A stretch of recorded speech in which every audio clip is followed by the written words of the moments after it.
बच्चों, हम पढ़ रहे हैं कक्षा 8 की गणित और हमने शुरू किया है अध्याय 8 राशियों की तुलना। इससे पिछले वीडियो में हम प्रश्नावली 8.2 हल कर चुके थे। आज हम हल करेंगे प्रश्नावली 8.3 के उदाहरण। उससे पहले हम कुछ टॉपिक समझते हैं, तो शुरू करते हैं। पहला टॉपिक आज का जो है ब्याज। अब आपको समझना है कि ब्याज होता क्या है। देखिए, यदि आप किसी बैंक से कुछ पैसे उधार लेते हो, माना कि आपने 1000 रुपये उधार लिए 1 साल के बाद, तो आपको साल भर के बाद आपको बैंक को कितनी राशि चुकानी होगी? सिर्फ 1000 रुपये नहीं चुकानी होगी, आपको कुछ ब्याज या कुछ राशि एक्स्ट्रा बैंक को देनी होती है। जो एक्स्ट्रा राशि आप देते हैं वही कहलाता है ब्याज। इसी तरह आपने कुछ पैसे बैंक में जमा कराए, तो साल भर बाद आप जब निकालने जाओगे तो बैंक आपकी जमा की गई राशि पे कुछ एक्स्ट्रा धन आपको देगा। तो जो एक्स्ट्रा धन देता है वही कहलाता है ब्याज। तो देखिए, इसकी परिभाषा क्या है। बैंक अथवा डाकघर जैसी संस्थाओं के पास जमा किए गए धन पर इन संस्थाओं द्वारा भुगतान किया गया अतिरिक्त धन ब्याज कहलाता है। तो यहाँ ये बात समझ में आ गई। आगे देखिए, ब्याज 2 प्रकार के होते हैं, एक साधारण ब्याज और एक होता है चक्रवृद्धि ब्याज। तो साधारण ब्याज आप कक्षा 7 में पढ़ के आ चुके हैं। तो साधारण ब्याज क्या होता है? मूलधन गुणा दर गुणा समय बटा 100, ये इसका सूत्र होता है। ये सूत्र आप 7वीं कक्षा में पढ़ चुके हो। एक बार फिर से रिवाइज करते हैं कि साधारण ब्याज होता क्या है। देखिए, जैसे आपने 100 रुपये बैंक में जमा कराए 2 वर्ष के लिए, क्लियर, 2 वर्ष के लिए, और आपको दर क्या दे रहा है? ब्याज की दर क्या है जो बैंक द्वारा आपको दी जा रही है? 10% वार्षिक दर से आपको ब्याज दिया जा रहा है। इसका मतलब 1 साल के बाद आपका धन कितना हो जाएगा? तो उसका पहले आपको ब्याज निकालना होगा। तो ब्याज कितना हो जाएगा? 100 का 10%। इस 100 रुपये पर ही तो 10% का ब्याज मिल रहा है, तो 100 का 10% निकालेंगे, कितना होता है? 100 गुणा 10/100। इस 100 से 100 कट गया तो ₹10। तो अगर आप साल भर के बाद अगर निकाल लेते हैं अपना पैसा, तो बैंक कितना रुपए देगा? ये 100 रुपये तो है ही, प्लस क्या आ जाएगा? प्लस ये वाला ब्याज, तो ये आ जाएगा 110 रुपये। अगर आपने 1 साल के बाद नहीं निकाला है, तो आप निकाल रहे हो 2 साल बाद, तो दूसरे साल का भी कितना? 100 का 10% ब्याज, 10 रुपये और जुड़ जाएगा। तो किस में जुड़ेगा? ये 110 तो हो गए थे 1 साल के बाद, फिर दूसरे साल का ब्याज भी 10 रुपये, तो ये आ गया 120 रुपये। तो इसका मतलब बैंक आपको 100 की जगह कितने रुपए लौटाएगा? 120 रुपये। तो साधारण ब्याज में हम देखते हैं कि आप इसको 3 साल के लिए निकालते तो तीसरे साल के 10 रुपये और ऐड हो जाते हैं, तीसरे साल का ब्याज भी 10 रुपये, तो ये हो जाते हैं 130 रुपये। तो इसका मतलब साधारण ब्याज में हम क्या देखते हैं? प्रति वर्ष ब्याज समान रहता है, 10 रुपये। 5 साल के लिए निकाला तो 10 5 बार ऐड हो जाएगा। क्लियर हो रहा है? तो साधारण ब्याज का सूत्र है मूलधन गुणा दर गुणा समय बटा 100। मूलधन को आप लिखते हैं प्रिंसिपल, इसलिए P, दर को बोलते हैं रेट मतलब R, समय को बोलते हैं टाइम मतलब T। तो साधारण ब्याज बराबर P into R into T upon 100, और साधारण ब्याज होता है सिंपल इंटरेस्ट, तो इसको लिख सकते हैं SI बराबर P into R into T upon 100। ये क्लियर है? साधारण ब्याज ये आपने पढ़ चुके हैं कक्षा 7 में। ब्याज सहित लौटाया जाने वाला धन कहलाता है मिश्र धन।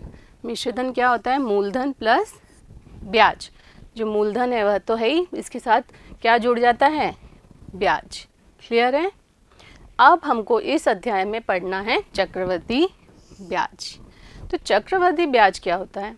तो सामान्यतः जो भी बैंक आपको उधार देती है वह हमेशा चक्रवृद्धि ब्याज पे उधार देती है, साधारण ब्याज पे कोई बैंक उधार नहीं देती। तो चक्रवृद्धि क्या होता है? चक्रवृद्धि ब्याज क्या होता है? तो ब्याज का परिकलन पिछले वर्ष की राशि पर किया जाता है, इसे ब्याज का संयोजन अथवा चक्रवृद्धि ब्याज कहते हैं। कैसे? देखिए, इसको उदाहरण से समझते हैं। उदाहरण लिया, एक मूलधन है आपके पास 1000 रुपये, समय 2 वर्ष, ब्याज दर 10%। बैंक में आपने जमा कराए हैं 1000 रुपये 2 साल के लिए, और ब्याज की दर क्या है? 10% वार्षिक। तो आपको चक्रवृद्धि ब्याज ज्ञात करना है। तो देखिए, पहला वर्ष, पहले वर्ष के लिए क्या हो गया? साधारण ब्याज निकाला अपन ने। साधारण ब्याज का सूत्र अभी आप पढ़ चुके हैं, P into R into T. P की जगह P1 कितना है, ये 1000 रुपये जमा कराएं आपने बैंक में, इंटू आर, आर कितना है दर 10% गुणा टी। टी की जगह पहले वर्ष के अंत के लिए अपन ब्याज निकाल रहे हैं, 1 साल बाद कितना ब्याज लगेगा, तो ये हो गया इंटू 1/100। इसको हल करने पे आए 100 रुपये। ये है सिंपल इंटरेस्ट, मतलब 1 साल के बाद कितना ब्याज मिला आपको, तो ये है 100 रुपये। ठीक है, यहाँ तक। आगे देखिए, तो पहले वर्ष का मिश्रधन कितना बन गया, मूलधन प्लस ब्याज। मूलधन कितना है, 1000 रुपये जमा कराए थे प्लस ब्याज 100 रुपये मिला, तो ये हो गए 1100 रुपये। अगर आप पहले वर्ष के बाद बाहर निकालते हो अपना पैसा तो कितना मिलता है, 1100 रुपये। अब आते हैं अपन, तो पहले वर्ष के लिए सिंपल इंटरेस्ट और कंपाउंड इंटरेस्ट या साधारण ब्याज और चक्रवृद्धि ब्याज समान होता है। अब चलते हैं अपन दूसरे वर्ष के लिए। द्वितीय वर्ष के लिए क्या हो जाएगा, देखिए ये जो साधारण ब्याज पहले वर्ष के लिए निकाला था, इससे अपन ने निकाल लिया पहले वर्ष का मिश्रधन। मतलब आपकी जो राशि 1000 रुपये है, अब वो कितनी हो गई है, ब्याज सहित 1100 रुपये की हो गई है। तो अब आपका जो ब्याज कैलकुलेट किया जाएगा द्वितीय वर्ष का, वह किया जाएगा इस राशि पर। अब आपका मूलधन क्या हो गया है, 1000 रुपये तो साल भर पहले था, अब आपका मूलधन हो गया है 1100 रुपये। तो अब जो ब्याज कैलकुलेट किया जाएगा या निकाला जाएगा वह होगा इस 1100 रुपये पर। तो देखिए क्या लिखा है, साधारण ब्याज SI 2 द्वितीय वर्ष के लिए, ये हो गया P2 into R into T upon 100। जो मूलधन था वो मूलधन P1 नहीं रह के अब ये हो गया है ये वाला P2, जो A1 है वह P2 बन जाएगा। जो पहले साल के बाद मिश्रधन बन गया है वह आपका बन जाएगा दूसरे साल के लिए मूलधन। क्लियर। तो यहाँ P2 into R into T upon 100। तो P2 की जगह अब आप कितना लिखेंगे, 1100 गुणा 10 गुणा 1/100। इसको हल करा तो कितना ब्याज मिला, ₹110। पहले कितना ब्याज मिला था आपको, ये देखिए 100 रुपये। अब कितना ब्याज मिल रहा है, 110 रुपये। जबकि साधारण ब्याज में हमने देखा था कि प्रत्येक वर्ष ब्याज की राशि क्या थी, समान थी, 10-10 रुपये मिल रही थी। यहाँ पे क्या हुआ, ब्याज की राशि बढ़ रही है, ये 100 रुपये था, अगले वर्ष 110 रुपये मिले हैं आपको। तब देखिए दूसरे वर्ष का मिश्रधन कितना हो जाएगा, यहाँ तक आपको 1100 रुपये बन गए थे, आपकी राशि 1000 की 1100 बन गई थी। दूसरे वर्ष में ये 1100 प्लस 110 मतलब 1210 रुपये आपको मिलेंगे। आपने 1000 रुपये जमा कराए थे, अब आप निकालोगे तो कितने रुपए मिलेंगे आपको, 1210 रुपये मिलेंगे। तो चक्रवृद्धि ब्याज कितना हो जाएगा, मिश्रधन माइनस मूलधन। ये मिश्रधन है, मिश्रधन माइनस 1000 तो ₹210। क्लियर हुआ। इसी की जगह अगर चक्रवृद्धि ब्याज नहीं होके ये यहाँ साधारण ब्याज होता तो क्या होता है, यहाँ पर साधारण ब्याज पहले वर्ष के अंत में 100 रुपये है, दूसरे वर्ष के अंत में भी 100 रुपये होता, तो आपको कितनी राशि मिलती, 1000 मूलधन प्लस ब्याज पहले साल का 100 रुपये प्लस ब्याज दूसरे साल का 100 रुपये, तो मिलता आपको 1000 प्लस 100 मतलब 1200 रुपये। और चक्रवृद्धि ब्याज है तो आपको कितनी राशि मिल रही है, 1210 रुपये। क्लियर हुआ साधारण ब्याज और चक्रवृद्धि ब्याज, और इनमें अंतर भी समझ में आ गया। चलते हैं आगे, चक्रवृद्धि ब्याज के लिए सूत्र। अब अपन इसके लिए एक सूत्र बनाएंगे, कैसे, देखिए मूलधन मान लिया आपने P1 है, समय 2 वर्ष है, ब्याज दर 8% वार्षिक है। आगे देखिए साधारण ब्याज S1 2 वर्ष के लिए, तो अपन ने पहले वर्ष के लिए साधारण ब्याज निकाल रहे हैं S1 SI1 कितना हो जाएगा, P1 into R into T upon 100। ये सूत्र आपको याद ही है। यहाँ पर मूलधन P1 है इसलिए P1 इंटू आर 8% है इंटू टी की जगह पहला वर्ष है तो अपन ने रख दिया यहाँ 1/100। तो इसको लिख सकते हैं P1 गुणा R/100। ये तो एक ही था गुणा, तो इसको लिख दिया P1 इंटू R/100। यहाँ तक समझ में आया। तो आगे देखिए, इसलिए 1 वर्ष के अंत में मिश्रधन कितना हो जाएगा, मूलधन प्लस ब्याज। तो मूलधन कितना था P1 प्लस ब्याज कितना है SI1। P1 को तो ऐसे ही रहने दो, प्लस SI1 अभी निकाला है अपन ने P1 गुणा R/100। 100, ये मान यहाँ रख दिया P1 गुणा R बटा 100। अब देखिए इन दोनों पदों में क्या कॉमन है, P1 इधर भी है, P1 इधर भी है, तो ये P1 निकाल लिया अपन ने कॉमन। तो ब्रैकेट में क्या बच गया, यहाँ कुछ नहीं बचा, मतलब 1 प्लस P1 तो बाहर आ गया, क्या बचा है R बटा 100। क्लियर? तो ये बन गया है A1।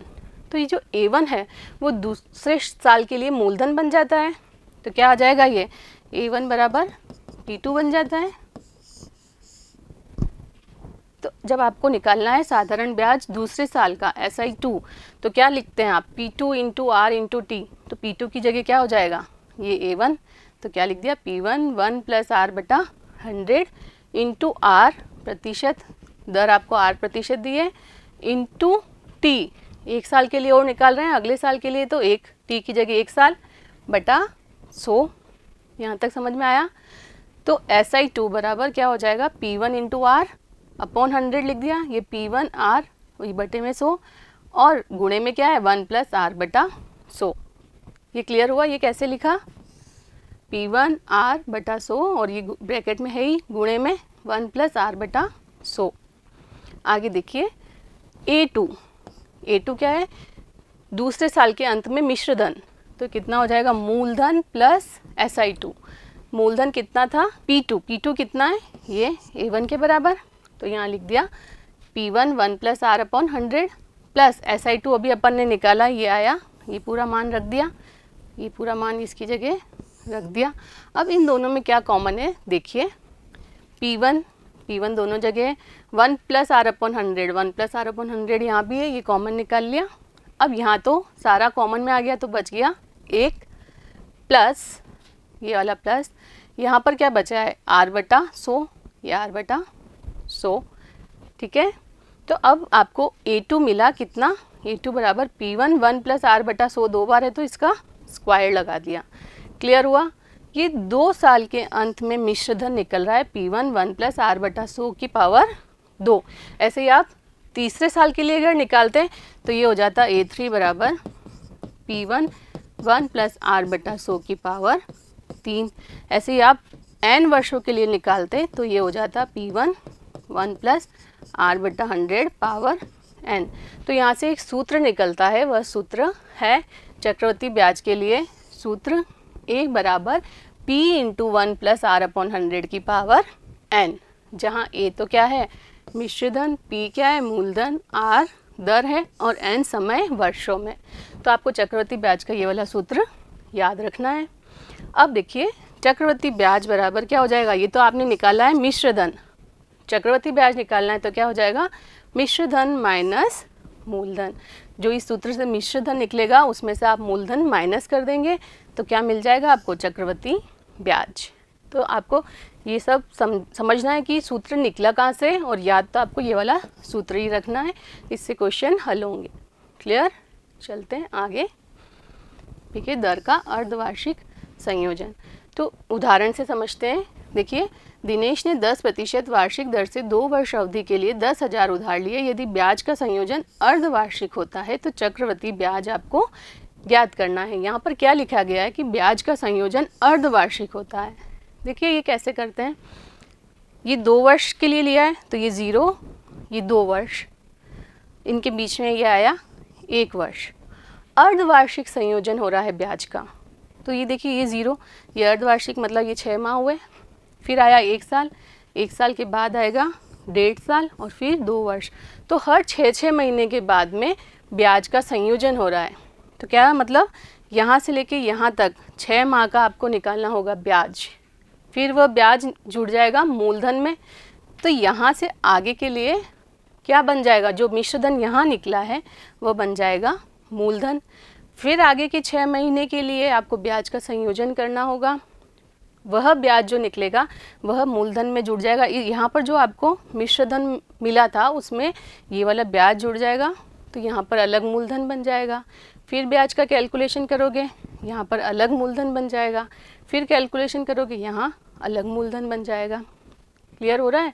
तो ब्याज का संयोजन 2 वर्षों में कितनी बार होगा, 1, ये 6 माह बाद 1, फिर साल भर बाद 1, फिर 1.5 साल बाद 1 और फिर 2 साल बाद।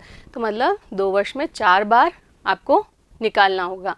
तो इसका मतलब ये जो राशि कहलाती है, ये क्या होती है, अवधि। जितनी बार आपको संयोजन करना पड़ रहा है या ब्याज निकालना पड़ रहा है वह कहलाती है 4 रूपांतरण अवधि। तो ये रूपांतरण अवधि कितनी बार हो गई यहाँ पर, 2 वर्षों में 4 बार। तो आगे देखिए, वार्षिक दर आपको दी गई है 10%, तो अर्धवार्षिक दर क्या हो जाएगी इसकी, आधी, मतलब 5%। समय दिया गया है आपको 2 वर्ष, तो इसको आप क्या लिख सकते हैं, हर 6 महीने में ब्याज का संयोजन हो रहा है, इसका मतलब 4 6 माह हो गए। 2 वर्ष में 6 माह कितने हो जाएंगे, 4 बार, तो समय हो गया 2 वर्ष की जगह 4 6 माह। तब अमाउंट निकालने के लिए जो सूत्र था P1 + R/100 की पावर n, तो यहाँ पर क्या चेंज हो गया, दर तो हो गई आधी और समय हो गया दुगुना। क्लियर हुआ। तो दर 10% दी थी तो आपने लिख दिया 5, समय 2 वर्ष दिया था तो यहाँ लिख दिया 4। 2 का 4 क्यों लिख दिया, 2 वर्ष बराबर होते हैं 4 6 माही के। तो आप इसको हल करेंगे तो आपको अमाउंट कितना निकलेगा, 12,155.06 रुपये। और यहाँ से आप चक्रवृद्धि ब्याज निकाल सकते हैं, मिश्रधन माइनस मूलधन, तो ये आएगा ₹2155.06। तो आपको यहाँ सिर्फ ये ध्यान रखना है कि यदि अर्धवार्षिक संयोजन होता है ब्याज का, तो समय तो करना है आपको दुगुना और दर करनी है आधी। क्लियर हुआ, समझ में आया। चलते हैं इसके उदाहरण पर। तो देखिए उदाहरण नंबर 10 क्या दिया गया है, ₹10,000 की राशि 15% वार्षिक ब्याज दर पर 2 वर्ष के लिए उधार ली जाती है। इस राशि पर साधारण ब्याज और 2 वर्ष के अंत में भुगतान की जाने वाली राशि ज्ञात कीजिए। ये सवाल साधारण ब्याज पर आधारित है, तो हल करते हैं। मूलधन कितना दिया गया है, 10,000 रुपये, दर 15% वार्षिक। आगे देखिए 2 वर्ष समय दिया है, 2 वर्ष। तब आप साधारण ब्याज का सूत्र आपको आता है तो आप निकाल सकते हैं, इसलिए साधारण ब्याज बराबर कितना हो जाएगा, P × R × T/100, P × R × T/100। P की जगह कितना है, मूलधन 10,000 गुणा R 15% है, गुणा T समय 2 वर्ष है तो 2 लिख दिया अपॉन 100। ये 2 0 से 2 0 कट गया, 15 दूनी 30 और ये 2 0, 3,000 रुपये साधारण ब्याज के। क्लियर। अब आपसे पूछा गया था 2 वर्ष के अंत में भुगतान की जाने वाली राशि ज्ञात कीजिए, इसलिए 2 वर्ष के अंत में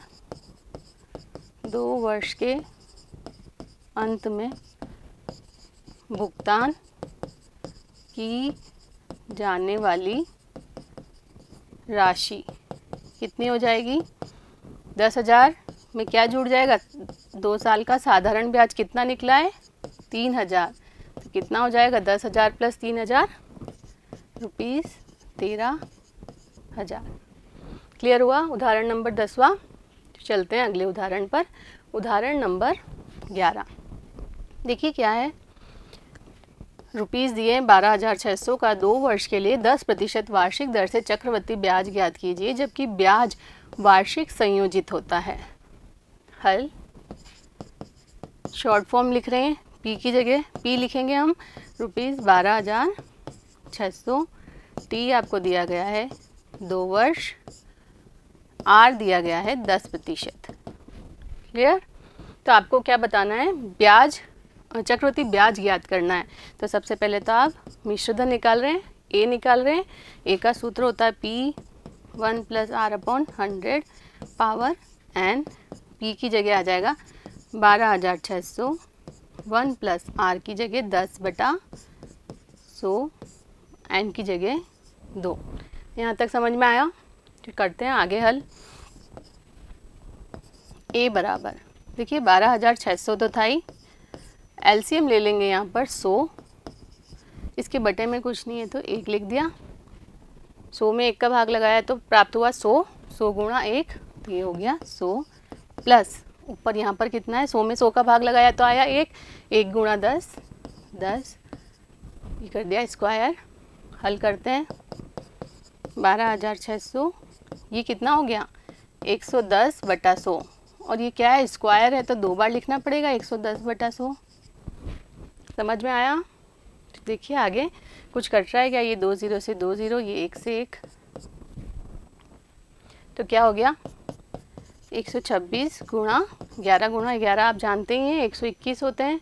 तो हल करते हैं आगे, देखिए 126 गुणा 121, 126 गुणा 121 कितना आ जाएगा, 6 2 1, 6 दूनी 12, 2 दूनी 4 और 1 5, 2 एकम 2, यहाँ आ जाएगा 6 2 1, 6 4 6 और 5 11, 11 और 1 12, 2 और 2 4 और 1 5 और ये 1 15246, यह आया 15246 रुपये।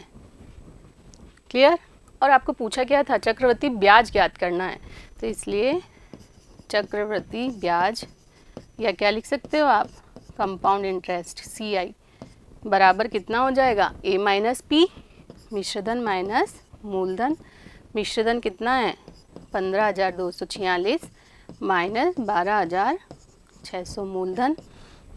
माइनस कर सकते हैं आप, 6 में से 0 गया तो 6, 4 में से 0 गया तो 4, 12 में से 6 गए तो 6, यहाँ हो गया 4, 4 में से 2 गए तो 2, तो ये क्या राशि आ गई आपके पास, चक्रवृद्धि ब्याज कितना लगा 2,646 रुपये। क्लियर? चलते हैं अगले उदाहरण पर। उदाहरण नंबर 12, देखिए क्या है, यदि ब्याज का संयोजन अर्धवार्षिक होता है तो 1.5 वर्ष के लिए 10% वार्षिक दर पर उधार लिए गए 12,000 के कर्ज का भुगतान करने के लिए कितनी राशि देनी होगी। तो करते हैं इसका हल। देखिए क्या दिया गया है 12,000, तो P की जगह आप लिख देंगे रुपीज़ 12,000। समय T की जगह लिखा है आपको 1.5 वर्ष, तो 1.5 वर्ष को आप क्या लिख सकते हैं, क्योंकि अर्धवार्षिक संयोजन है, ये क्या लिखा है ब्याज का संयोजन अर्धवार्षिक होता है, तो क्या है समय दुगुना हो जाता है। तो 1.5 वर्ष में कितनी 6 माही आएगी, 3, तो 3 6 माह। क्लियर? 3 होएंगी, 1 वर्ष में 2 होती है और ये आधा वर्ष और दिया गया है तो वो एक और बन जाएगी, इसका मतलब 3 6 माह। फिर क्या लिखा है, उधार लिए गए और दर दी गई है, दर को लिखा है R रेट 10% वार्षिक, तो ये कितनी हो जाएगी बराबर 5% अर्धवार्षिक, आधी हो जाती है दर। तब आप सूत्र लगाएंगे A बराबर P1 + R/100 power n। P की जगह कितना आ जाएगा 12,000, 1 + R की जगह अब आएगा 5/100 और n की जगह आएगा 3। हल करिए, 12,000 ये हो गया 105/100, एलसीएम लेंगे तो ये हो जाएगा 100 + 5 105/100 और पावर 3। पावर 3 है मतलब कितनी बार लिख देंगे 3 बार, 105/100 गुणा 105/100 गुणा 105/100। काटते हैं, कुछ कट रहा है तो 5 दूनी 10 0, 5 दूनी 10, 5 एकम 5, फिर कटेगा 20 और ये 21, फिर कटेगा 20 और ये 21, और कुछ कट रहा है 1 2 3, 1 2 3, 2 से कटा 6, फिर ये 2 कटा यहाँ आ गया 3, तो क्या बच गया देखिए 3 गुणा 21 गुणा 21 गुणा 21 बटा कितना बचा है 1, 2 ही तो बचा है। तो देखिए क्या उत्तर आता है 21 गुणा 21, तो यहाँ करते हैं 21 गुणा 21 कितना आता है 1 2 2 और ये 4, ये आएगा 441। 21 का वर्ग आपको याद भी होगा 441, इसमें फिर 21 का गुणा होगा तो ये आ जाएगा 288, ये आ गया 926। 661। इसमें एक और गुणा अभी बाकी है, किसका गुणा करना बाकी है? 3 का। तो ये आ गया 3 एकम 3, 6 तिया 18, 3 दूनी 6 और 1 7 और 9 तिया 27। ये आ रहा है 27783/2। करते हैं भाग, 2 एकम 2, 2 तिया 6, कितना बच गया? 1 बच गया, ये हो गया 17। तो 2 अट्ठे 16, कितना बच गया? 1 बच गया, ये हो गया 18, 2 नम 18, 2 एकम 2, 1 बचा 0.50 रुपीज़। कितना हो गया? 13,891.50। ये तो आपके पास क्या आया है? अमाउंट या मिश्र धन प्राप्त हुआ है। और आपको पूछा क्या था? कितनी राशि देनी पड़ेगी? मिश्र धन ही पूछा है, तो आपका उत्तर आ गया 13,891.51। और था लिया कितना था आपने? 12,000 रुपये। क्लियर? समझ में आया? उदाहरण नंबर 12। चलते हैं अगले उदाहरण पे। उदाहरण नंबर 13। देखिए क्या दिया गया है। 10,000 की राशि का 1 वर्ष 3 महीने के लिए 8.5% वार्षिक दर से निवेश करने पर चक्रवृद्धि ब्याज ज्ञात कीजिए, जबकि ब्याज वार्षिक संयोजित होता है। तो देखिए इस प्रश्न में क्या करना होगा? हल।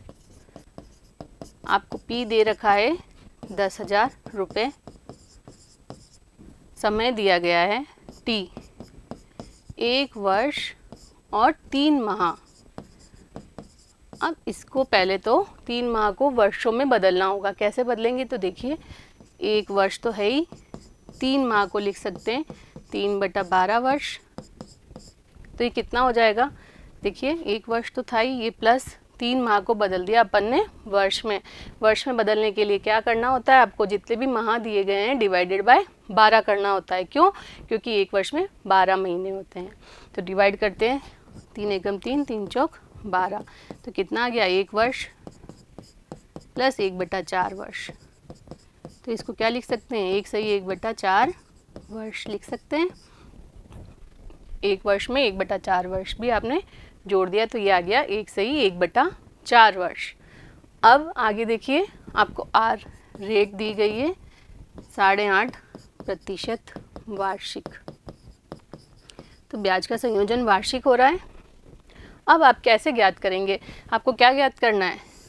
चक्रवृद्धि ब्याज ज्ञात करना है 1 वर्ष 3 महीने के बाद। तो क्या करना होगा? सबसे पहले आप 1 वर्ष के बाद का ब्याज कैलकुलेट करेंगे, फिर मिश्र धन निकलेगा। वह मिश्र धन अगले 1/4 वर्ष के लिए मूलधन बन जाएगा। क्लियर? तो करते हैं हल। इसके बाद यहाँ पर 1 वर्ष बाद क्या हो जाएगा? 1 वर्ष बाद A बराबर P1 + R/100 पावर n। ये सूत्र आपको याद है। P की जगह क्या लिख देंगे? 10,000। 1 प्लस रेट कितनी है? 8.5%। इसको क्या लिख सकते हैं? 8 दूनी 16 प्लस 1 17/2%। 17/2% लिख सकते हैं। तो देखिए क्या हो जाएगा यहाँ? 17/2, 2 का गुणा 100 में भी हो जाएगा, तो 17/200 हो गया। पावर n, n की जगह आप 1 वर्ष के अंत में निकाल रहे हैं, तो ये हो गया पावर 1। तो कितना आया? 10,000। ये एलसीएम लिया आपने 200, तो यहाँ हो गया 200 + 17 पावर 1। तो कितना हो गया? 10,000 × 200 17/200। यहाँ तक क्लियर है? हल कर लीजिए। 2 0 से 2 0 कट गए, 2 से कट गया, ये आ गया 50। 5 से गुणा करते हैं, 5 7 35, हासिल आई 3, 5 एकम 5 और 3 8, 5 दूनी 10 और ये वाला 1 0। तो साल भर के अंत में मिश्रधन कितना बन गया है? 10,850। अब हमको 1/4 वर्ष के लिए भी कैलकुलेट करना होगा सिंपल इंटरेस्ट। ठीक है, तो आप क्या करेंगे? अगले 1/4 वर्ष के लिए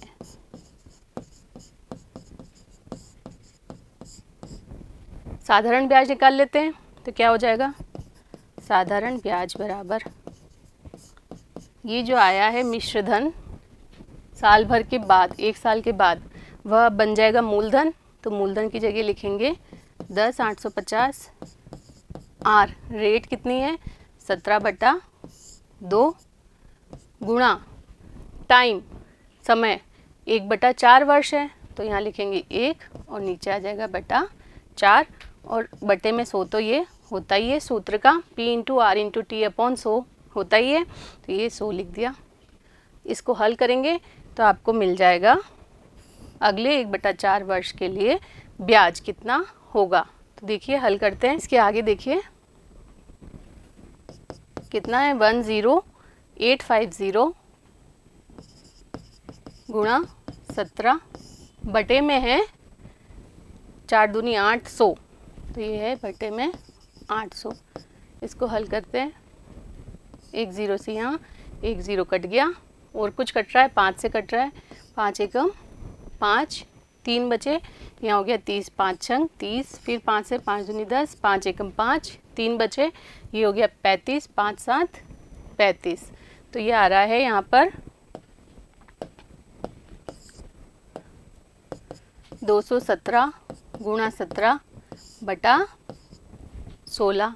तो गुणा करके देख लेते हैं कितना होता है 217 गुणा 17, 7 7 49, 7 1 7, 7 और 4 11 होते हैं, 7 दूनी 14 और 1 15,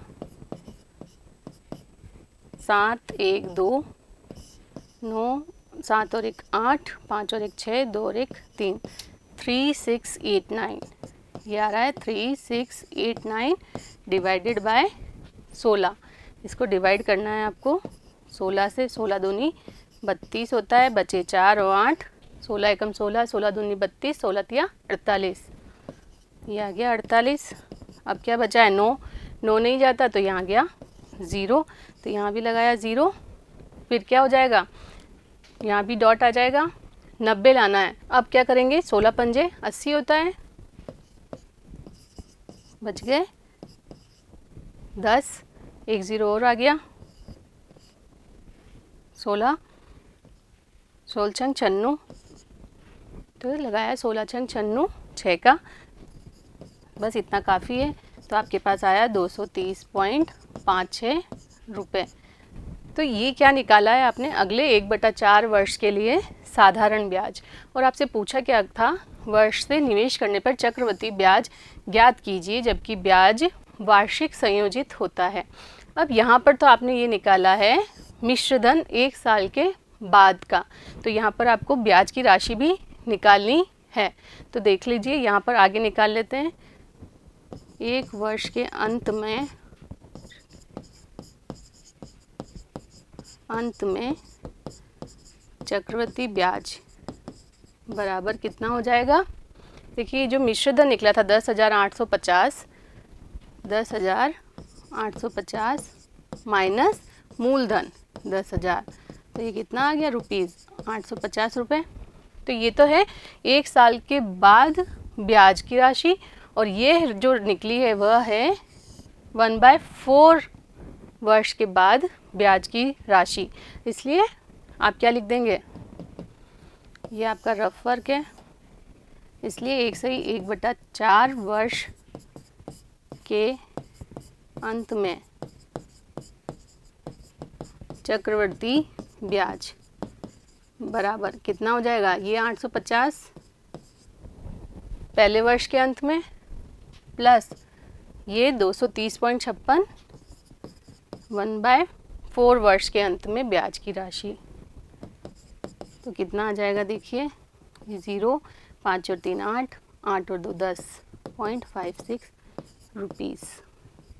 तो जो आपको पूछा था कि 1 वर्ष 3 माह के बाद कितना चक्रवृद्धि ब्याज ज्ञात करना था, तो वो हमने निकाल लिया, वो आया इतना। ये था आपका उदाहरण नंबर 13। समझ में आया? चलते हैं अगले उदाहरण पर। उदाहरण नंबर 14 क्या दिया गया है देखिए। वर्ष 1997 के अंत में किसी शहर की जनसंख्या 20,000 थी। इसमें 5% वार्षिक दर से वृद्धि हुई। वर्ष 2000 के अंत में उस शहर की जनसंख्या ज्ञात कीजिए। तो देखिए क्या होगा, हल। पहले इसको समझते हैं।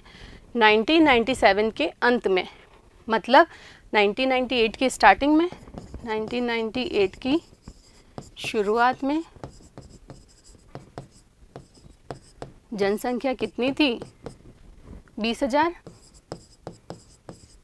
अब ये क्या बोल रहा है कि 5% वार्षिक दर से वृद्धि हुई, तो 98 के अंत में जनसंख्या कितनी हो जाएगी? 20,000 का 5% ऐड हो जाएगा। 20,000 का 5% ऐड होने के बाद जो जनसंख्या बचेगी वह तो क्या हो जाएगी? 1998 के अंत में, मतलब 1999 के स्टार्टिंग में। फिर उसका 5% और ऐड होगा, तब आपके पास आ जाएगी 1999 के अंत की जनसंख्या। फिर आगे के साल का आपको निकालना है तो उसका 5% ऐड करना होगा। तो इसका मतलब कौन सा प्रोसीजर चल रहा है? चक्रवृद्धि ब्याज का ही सेम प्रोसीजर चल रहा है। तो उसके लिए जो हमने सूत्र निकाला था वह यहाँ पर लगाया जा सकता है। क्लियर? तो यहाँ पीक तो हो जाएगा, ये स्टार्टिंग में जो जनसंख्या है 20,000, वही आपको यहाँ रेट कितनी दी गई है? 5% वार्षिक, और समय कितना दिया गया है? टी। 1997 से 2000, तो देखिए 97 का अंत, फिर 98 का अंत, फिर 99 का अंत, और 2000 के अंत में उस शहर की जनसंख्या पूछी गई है। तो इसका मतलब कुल जनसंख्या कितने वर्ष के बाद में पूछी गई है? 3 वर्ष के बाद। तो आगे आप लिख सकते हैं, इसलिए वर्ष 2000 के अंत में जनसंख्या कितनी हो जाएगी? सूत्र लग जाएगा P1 + R/100 पावर n। तो P की जगह यहाँ पर आएगा 20,000, 1 + R कितना है? 5/100, और n की जगह आया 3। आगे देखिए, बराबर कितना हो जाएगा? 20,000, और ये हो गया 105। एलसीएम लेने पर कितनी बार लिखना होगा? क्यूब है तो 3 बार। हल करते हैं 5 से, ये 21, ये 20, ये 21 और ये 20। कुछ और कट रहा है क्या? 1 2 3, 1 2 3, 2 से काटा ये हो गया 10, फिर 2 से काटा 5, तो क्या आ गया? 5 × 21 × 21 × 21 बटा 2। हल कर सकते हैं इसको। 21 का स्क्वायर आपको पता ही है 441, गुणा एक बार और 21 का करना है, तो ये कितना आ जाएगा?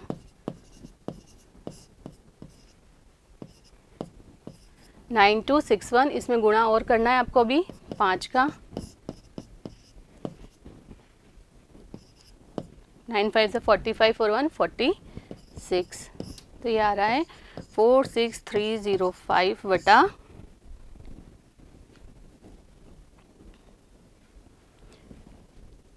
2।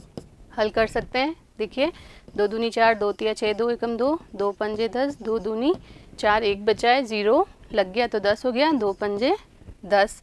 ये है जनसंख्या। कितनी आई? ये रफ वर्क है 23,152.5। अब जनसंख्या 0.5 में नहीं हो सकती, इसलिए क्या लिखेंगे? इसलिए लगभग जनसंख्या, लगभग जनसंख्या कितनी हो जाएगी? 23153।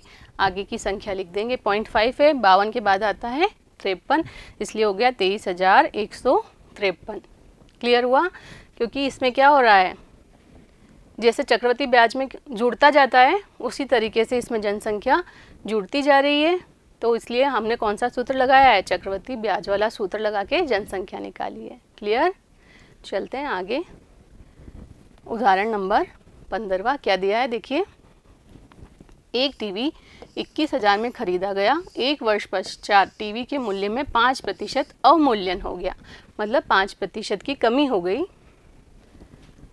1 वर्ष पश्चात टीवी का मूल्य आपको ज्ञात करना है। देखिए ऐसे प्रश्न कैसे होंगे हल। पहले आपने P लिख दिया, टीवी का मूल्य दिया गया था 21,000, रेट कितनी दी गई है? 5%, टाइम कितना है? 1 वर्ष।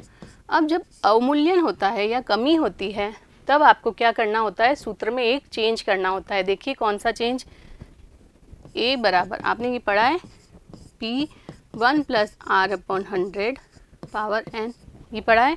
अब यहाँ प्लस r जो रेट है, अगर 5% बढ़ रही होती तो +5/100 लिखते हैं। अभी अवमूल्यन हो रहा है मतलब कमी हो रही है, तो आप लिखेंगे यहाँ पर -5%। जो ये रेट है यहाँ पर ये प्लस का चिन्ह किस में बदल जाएगा, माइनस में। तो देखिए a बराबर कितना हो जाएगा, p की जगह 21,000, 1 r की जगह है यहाँ पर 5%, समय 1 वर्ष पश्चात ही पूछा गया है, तो ये कितना आ जाएगा 21,000, 100 - 5/100, तो 21,000 गुणा 100 में से 5 गए तो बच गए 95/100, गुणा कर लेंगे 95 × 21, कितना आ जाएगा 5,991, तो कितने रुपए आ गया 1995। तो एक वर्ष बाद उसकी कीमत कितनी हो गई 1995, और ये एक ज़ीरो भी है तो 19,950 रुपये, क्योंकि उसके मूल्य में क्या हो गई, कमी हो गई। और 5% अवमूल्यन हो गया मतलब कमी हो गई। तो आपने जो चक्रवृद्धि ब्याज का सूत्र था उसी की सहायता से क्या निकाल लिया, 1 वर्ष पश्चात टीवी का मूल्य। सिर्फ आपको क्या करना है, दर के साथ माइनस ले लेना है क्योंकि कमी है, और फिर हल कर लेना है। क्लियर, समझ में आया उदाहरण नंबर 15वां। तो उम्मीद करती हूँ ये सारे उदाहरण आपको अच्छे से समझ में आए होंगे। अगले वीडियो में मिलते हैं हम प्रश्नावली के सवालों के साथ, तब तक जुड़े रहिए। धन्यवाद।